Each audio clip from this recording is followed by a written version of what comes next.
കണ്ടോ, തൊട്ടാവാടി, നമ്മുടെ നാട്ടിലെ മുള്ളുചെടി, പശു ആടുമൊക്കെ വെറുതെ തിന്നുന്ന ഇവനെ കടൽ കടന്നെങ്കിൽ സായിപ്പിൻ്റെ നാട്ടിലെത്തിയപ്പം ഇവൻ്റെ വില 1100 മുതൽ 1500 വരെ. അപ്പം ഞങ്ങൾ ഇന്ന് പോകുന്നത് സ്കോട്ട്സ്ഡെയിൽ എന്ന് പറഞ്ഞൊരു സ്ഥലത്താണ് കേട്ടോ. ഞങ്ങളുടെ അടുത്ത് നിന്ന് കുറച്ച് അപ്പുറമായിട്ടുള്ളൊരു ഷോപ്പാണ്. ഇത് ഞങ്ങൾക്ക് 3 പേർക്കും ഇഷ്ടപ്പെട്ട ഒരു സ്ഥലമാണ്. കാരണം ഈ പോപ്പോയുടെ ഇഷ്ടത്തിനുള്ള മീനിനെയും കിട്ടും, തമ്പുവിന് ഇഷ്ടപ്പെട്ട കളിക്കാനുള്ള സാധനങ്ങളും ഉണ്ട്, എനിക്കിഷ്ടപ്പെട്ട ചെടികളും ഉണ്ട്. അപ്പോൾ ഇന്ന് കുറച്ച് വെയിലൊക്കെ ഉണ്ട്. പക്ഷേ ഇവിടുത്തെ കാലാവസ്ഥ ഒരുമാതിരി ബൈപ്പോളാർ ഡിസീസ് പിടിച്ചവരെ പോലെയാണ്. ഏത് സമയത്ത് ഏത് തരത്തിലാണ് പ്രതികരിക്കുന്നതെന്ന് നമുക്ക് പറയാൻ പറ്റത്തില്ല. അപ്പം ഞങ്ങൾ ജാക്കറ്റൊക്കെ ഇട്ടുണ്ട്. കണ്ടാൽ നല്ല വെയിലുണ്ടെന്നുണ്ടെങ്കിലും തണുപ്പ് അത്യാവശ്യമായിട്ടുണ്ട്. 10 ഡിഗ്രി കാണിക്കുന്നുണ്ടെങ്കിലും ഫീൽസ് ലൈക്ക് 1 ആണ്. കാണാൻ നല്ല ഭംഗിയുള്ള ഇത് കാണുമ്പോൾ നമുക്ക് പുറത്തിറങ്ങി ആറുമാതിക്കാം എന്നാരും വിചാരിക്കേണ്ട, നല്ല തണുപ്പുണ്ട്. അപ്പം ഞങ്ങൾ ജാക്കറ്റൊക്കെ ഇട്ട് ഈ സ്കോട്ട്സ്ഡെയിലിൽ പോവാം. ഈ സ്കോട്ട്സ്ഡെയിലിൽ ഞാൻ എപ്പോഴൊക്കെ വന്നിട്ടുണ്ടോ മീൻ വാങ്ങാനായിട്ട്, അപ്പോഴൊക്കെ ഞാൻ കണ്ടിട്ടുള്ള പ്രായമായവരെ ഇവിടെ കൂടുതലും വരുന്നത് കേട്ടോ. അതായത് അവർ ഈ റിട്ടയർമെൻറ്റ് പ്ലാനൊക്കെ എടുത്ത് അവരുടെ ഗാർഡനിങ്ങും പെറ്റ്സിനെയൊക്കെ നോക്കി നന്നായിട്ട് നിൽക്കുന്ന സമയം. പിന്നെ ഇവിടെ കുഞ്ഞുങ്ങളും വരാറുണ്ട്. അപ്പം ഞാൻ ഈ നമ്മുടെ ചെറുപ്പക്കാരേക്കാൾ കൂടുതൽ അവരെയാണ് കാണുന്നത്. പിന്നെ എൻ്റെ പോപ്പയുടെ ഏറ്റവും വലിയ പ്രത്യേകതയാണ്, എത്ര സ്ഥലമുണ്ടെങ്കിലും ഇടുങ്ങിയ ഒരു സ്ഥലത്ത് പാർക്ക് ചെയ്തിട്ട് നമ്മുടെ റോക്കി ബായ് വരുന്ന കണക്ക് ഇടവഴികളിലൂടെ താണ്ടി വന്ന് നമ്മൾ ഷോ കാണിക്കും. ഇവിടുത്തെ ഒരു ആനയാണ്. ഇതിങ്ങനെ വെള്ളമൊക്കെ ചീറ്റി കാണിക്കും, നല്ല രസം അത് കാണാനായിട്ട്. അപ്പം വെള്ളം ചീറ്റുന്നത് ഞാൻ നോക്കിയിരിക്കുക. തണുപ്പത്ത് വെള്ളത്തിൻ്റെയും കൂടെ ചീറ്റൽ കിട്ടിയ സൂപ്പർ. ചകന്ന് നിന്നാണ് ഞാൻ ആ വീഡിയോ എടുക്കുന്നത്. അപ്പോൾ തമ്പുവിൻ്റെ വിചാരം ഞാൻ ഇതൊക്കെ ഫോട്ടോ എടുക്കുകയാണെന്ന്. അപ്പോൾ തമ്പും വേറൊരിടത്തു നിന്ന് പോസ് ചെയ്തിട്ട് എന്നോട് പറയുക, വാവ ഇങ്ങോട്ട് നോക്കിയാൽ എൻ്റെ ഒരു ഫോട്ടോ ഒക്കെ എടുത്തേക്കാൻ. ഈ മനുഷ്യൻ ആരാന്ന് എനിക്കറിയത്തില്ല, ആൽബർട്ട് ഐൻസ്റ്റീനെ പോലെയൊക്കെ ഇരിക്കുന്നു. ഇവരുടെ എല്ലാവരും ഏകദേശമൊക്കെ ഈ ഒരു അറ്റയർ ആയതുകൊണ്ട് ഞാൻ മൈൻഡ് ചെയ്യുന്നില്ല. അപ്പോൾ സ്കോട്ട്സ്ഡെയിലിൻ്റെ അകത്ത് നമ്മൾ കയറുമ്പം ഓരോ സീസൺ അനുസരിച്ച് അവർ ഡെക്കറേറ്റ് ചെയ്യും. ഇപ്പോൾ ഈസ്റ്റർ ആയതുകൊണ്ട് ഈസ്റ്റർ മുട്ടയും താറാവിനെയൊക്കെ വെച്ച് അവർ ഡെക്കറേറ്റ് ചെയ്യുന്നുണ്ട്. അപ്പോൾ ചെടി വാങ്ങാനും മീൻ വാങ്ങാനുള്ള ഉദ്ദേശം നേരത്തെ പ്ലാൻഡ് ആയതുകൊണ്ട് ട്രോളിയൊക്കെ കൊണ്ട് അകത്ത് കയറി. അകത്ത് കുറേ സാധനങ്ങളുണ്ട്. അതിനകത്തോട്ട് കയറുമ്പോൾ അക്വേറിയംസ് ആണ് മൊത്തവും. അപ്പം നമുക്ക് അവിടെ നിന്ന് സെലക്ട് ചെയ്യാം.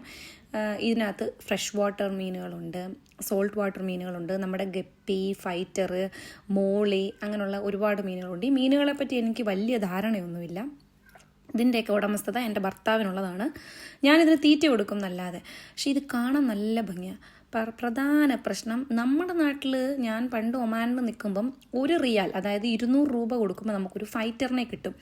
ആ ഫൈറ്ററിന് ഇവിടുത്തെ വില 8 പൗണ്ടാണ്, അതായത് 1000 രൂപ. പിന്നെ ഫൈറ്ററിന് ഒറ്റയ്ക്ക് ഇടാൻ പറ്റും. അപ്പോൾ ഈ മീനുകൾക്കെല്ലാം അത്യാവശ്യം നല്ല വിലയുണ്ട്. ഇതാണ് ഞാൻ വാങ്ങിച്ചത്. ഇതിൻ്റെ പേര് എനിക്കറിയത്തില്ല, ഞാൻ വാങ്ങിച്ചത്. പിന്നെ തെരണ്ടി, ഇതൊക്കെയും വിൽക്കാനുള്ളതാണെന്ന് എനിക്ക് തോന്നുന്നു. പക്ഷേ ഇത് നല്ല മീനുകൾ വാങ്ങിച്ചുകൊണ്ട് പോകുന്നവരുണ്ട് കേട്ടോ.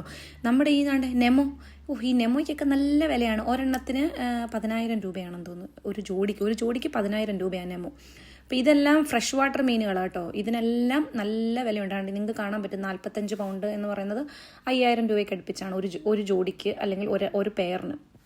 അപ്പം പിന്നെ ഈ ഫ്രഷ് വാട്ടർ മീനുകളെ വാങ്ങുമ്പോൾ ഇതിന് നമ്മൾ വെള്ളവും വാങ്ങണം. മാസാമാസം പോയി ഈ വെള്ളവും വാങ്ങണം. നമ്മുടെ വെള്ളത്തിൽ ഫിൽറ്റർ വെച്ചാലും ആ മീനുകൾ ചത്തുപോകും.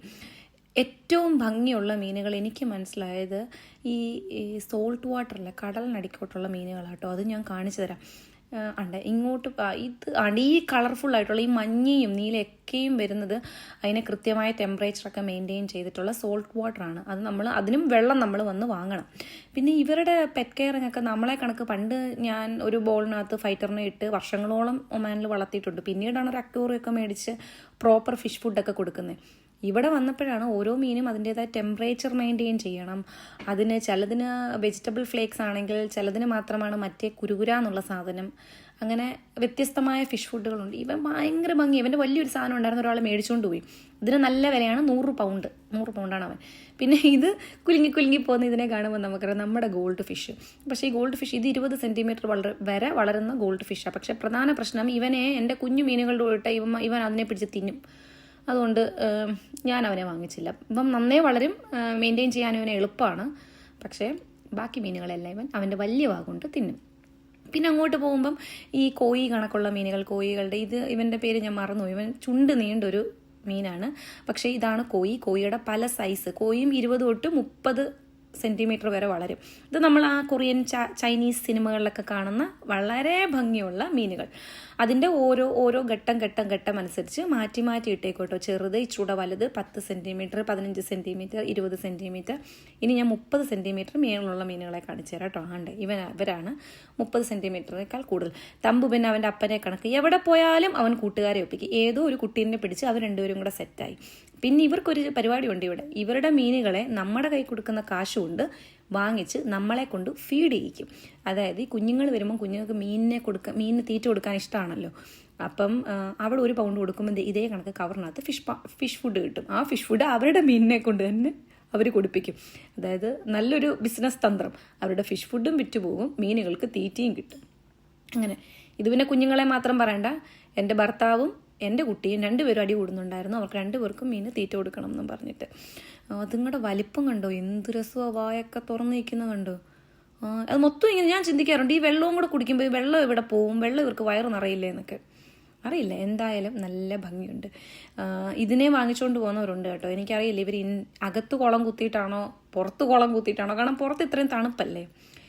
ഇവൻ്റെ പേരെനിക്കറിയത്തില്ല, പക്ഷേ ഈ പുള്ളി നമ്മൾ ചെല്ലുമ്പോൾ സംസാരിക്കും, കൂട്ടിലാണ് കിടക്കുന്നത്. അപ്പം തമ്പുവിന് എപ്പോഴും ഇവനോട് സംസാരിക്കാൻ ഇഷ്ടമാണ്. തമ്പു ടിക് ടിക് ടിക് എന്ന് പറയും, ഇവൻ ടിക് ടിക് ടിക് എന്ന് പറയും. ഹൗ ആർ യു ഒക്കെ ചോദിക്കാറുണ്ട്. പിന്നെ ഇതിനകത്ത് മൊത്തവും കളിപ്പാട്ടങ്ങളും ഇതേ കണക്കുള്ള ഡെക്കറേറ്റീവ് ഐറ്റംസും ഒക്കെയാണ്. ഇത് തമ്പുവിൻ്റെ ഏരിയ മൊത്തം കളിപ്പാട്ടം. അപ്പോൾ ഒത്തിരി പേരുണ്ടായതുകൊണ്ട് ആൾക്കാരുടെ മുഖം ക്യാമറയിൽ പതിയാതിരിക്കാൻ ഞാൻ കുറച്ച് ലിമിറ്റഡ് സ്പേസിൽ മാത്രമേ വീഡിയോ എടുത്തിട്ടുള്ളൂ. തമ്പു ഇവിടെ എത്തുമ്പോൾ ഒരുമാതിരി നാഗവല്ലിയ, അതെനിക്ക് വേണം ഇതെനിക്ക് വേണം എന്നൊക്കെ പറഞ്ഞ്. ഇതെൻ്റെ ഏരിയ കേട്ടോ. ഇതൊക്കെ ഇൻറ്റേർണൽ പ്ലാന്റ്സ് ആണ്. പാരിജാതം, അതിൻ്റെ മണം ഞാൻ തമ്പുവിനോട് പറഞ്ഞു, നോക്കടാ അന്നങ്ങോട്ട് മണപ്പിച്ച് നോക്കും ഞങ്ങളുടെ പാരിജാതത്തിൻ്റെ മണം എന്നൊക്കെ പറഞ്ഞിട്ട്. ഇതിൻ്റെ ഒന്നും പേരെനിക്കറിയില്ല, പക്ഷെ ഭയങ്കര ഭംഗിയാണ്. ഈ ചെടികളൊക്കെ ഞാൻ കുറേ വർഷം വാങ്ങിച്ച് ഇവിടെ വെച്ചിട്ടുണ്ട്. അതിൻ്റെ ആ ഒരു സീസൺ കഴിയുമ്പോൾ അതങ്ങ് വാടിപ്പോകും കേട്ടോ. ഇതാ ഓർക്കിഡിനുമൊക്കെയും നല്ല വിലയും ഉണ്ട്. അതാണ് എന്നെ കൂടുതൽ വാങ്ങാനായിട്ട് അനുവദിക്കാഞ്ഞത്. നല്ല വിലയും അത്രയും ഭംഗിയും. പിന്നെ ഞങ്ങൾ ഇപ്പോഴും റെൻറ്റിലാണ്, മോർട്ട്ഗേജ് ആയിട്ടില്ല. അപ്പം മോർട്ട്ഗേജൊക്കെ ആവുന്നവർക്ക് നല്ലതായിരിക്കും. ഈ ബോൺസായി ഒക്കെ വെച്ച് അലങ്കരിക്കാനൊക്കെ നല്ല ഭംഗിയിൽ നമ്മുടെ വീടിനെ, നമ്മുടെ ഈ സിനിമയിലൊക്കെ കാണുന്ന കണക്ക് തന്നെ ഡെക്കറേറ്റ് ചെയ്ത്. ഇവരുടെയൊക്കെ വീടുകൾ അങ്ങനെ തന്നെയാണ്. എൻ്റെ കൂടെ വർക്ക് ചെയ്യുന്നവരുടെ സ്വന്തമായ വീടുള്ളവരുടെ വീടുകളും അങ്ങനെ തന്നെയാണ് കേട്ടോ. ഇതിൻ്റെ ഒന്നും പേരറിയില്ല, പക്ഷെ അത്രയും ഭംഗിയാണ്. ഇതല്ല ഔട്ട്ഡോർ പ്ലാന്റ്സ് ആണ്. ഇതിൻ്റെയും 2-3 ഞാൻ എൻ്റെ ജനലിൽ കൊണ്ടുവച്ചിട്ടുണ്ട്. ഈ ചെടികൾ എനിക്കൊരു ഭ്രമമാണ്. എൻ്റെ അമ്മയും എൻ്റെ അമ്മായിയമ്മയും എന്തിനാ മോളെ വെറുതെ കാശ് കളഞ്ഞേ എന്ന് ചോദിക്കാത്ത ഒരേ ഒരു ഐറ്റം ഈ ചെടികളാണ്. മമ്മിയാണെങ്കിലും അമ്മയാണെങ്കിലും അയ്യോ എന്ത് ഭംഗിയാ മോളെ ഇതിൻ്റെ ഒരു കമ്പ് കൊണ്ടുവരുമോ എന്നല്ലാതെ അവരാരും ഇതിന് നോ പറഞ്ഞിട്ടില്ല. എൻ്റെ മമ്മീനെ ഇവിടെ കൊണ്ടുവന്ന് ഇവിടെ വന്ന് മമ്മി അന്താളിച്ച് നിന്നിട്ടുണ്ട്. ഇതാ ചെടിച്ചട്ടിയൊക്കെ വെക്കുന്ന ചെടിച്ചട്ടികളുടെ ഒരു ശേഖരം കേട്ടോ. ഇതെല്ലാം കഴിയുമ്പോൾ തമ്പൂനെ കാണുന്നില്ല. 2 കിടുകാപ്പ സാധനവും പിടിച്ചോണ്ട് വരുന്നുണ്ട്. അതിൻ്റെ വില കണ്ടാണ് എൻ്റെ കണ്ണ് തള്ളിയത്.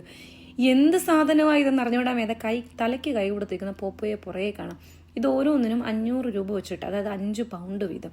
പതുക്കെ പല ന്യായീകരണങ്ങൾ പറഞ്ഞ് ഇവനെ കൊണ്ട് തിരിച്ചു വെപ്പിച്ച പാടെ എനിക്കറിയാം. അപ്പം മറ്റൊരു വീഡിയോയുമായി വീണ്ടും കാണാം. ബായ്.